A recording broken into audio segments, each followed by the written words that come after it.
agresif. Anak-anak menyaksikan seorang dewasa melakukan tindakan agresif kepada boneka. Dan agresi fisik itu dilengkapi dengan komentar permusuhan yang baru. Kami kemudian mengukur seberapa banyak agresi yang telah dipelajari anak-anak hanya dengan melihat. Pengukuran agresi menggunakan target simulasi.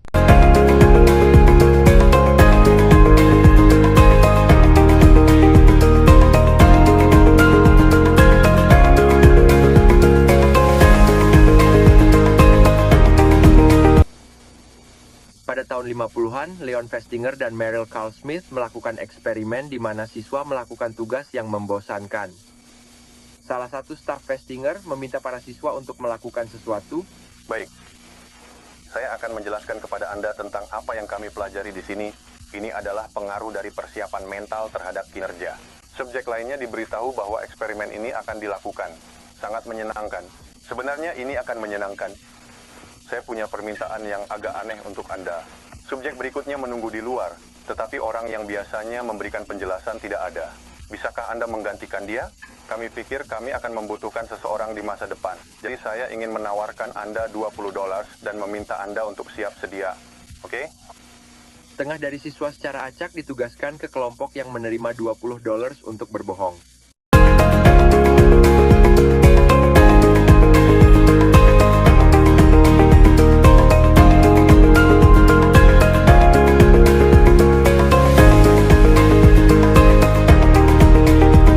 Apakah suara lonceng bisa membuatmu lapar? Di sebuah kota kecil di Rusia, terletak sebuah laboratorium sederhana namun penuh misteri. Di sanalah, Ivan Pavlov, seorang ilmuwan Rusia yang penuh semangat, menghabiskan harinya mengamati dan meneliti. Pavlov selalu memiliki keinginan untuk menjawab pertanyaan-pertanyaan yang belum terjawab, dan itulah yang membawanya ke dunia ilmu pengetahuan. Suatu hari, saat meneliti sistem pencernaan anjing, Pavlov menemukan sesuatu yang menarik. Dia memperhatikan bahwa anjing-anjing mulai mengeluarkan air liur tidak hanya saat melihat makanan, tetapi juga saat mendengar langkah kaki asisten laboratorium atau bahkan suara lonceng.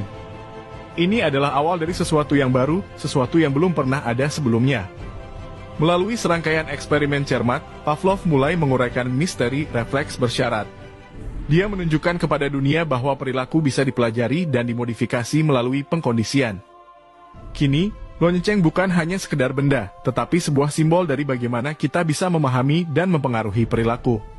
Pavlov menguraikan ide-idenya dalam buku-bukunya, dan salah satu kutipan terkenal dari dia adalah, jika Anda ingin mendapatkan wawasan baru, maka Anda harus menciptakan keadaan baru.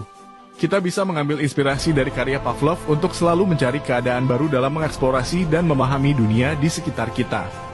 Setiap hari, Pavlov berjalan melalui koridor-koridor laboratoriumnya, dengan mata yang selalu mencari, selalu bertanya, dan selalu ingin tahu.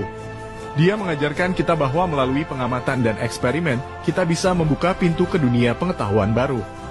Di balik setiap suara lonceng, terletak misteri yang menunggu untuk diungkap. Dan di balik setiap misteri, terletak potensi untuk pemahaman baru dan perubahan nyata. Kisah Ivan Pavlov adalah kisah tentang penemuan, keinginan untuk tahu, dan keajaiban dari ilmu pengetahuan.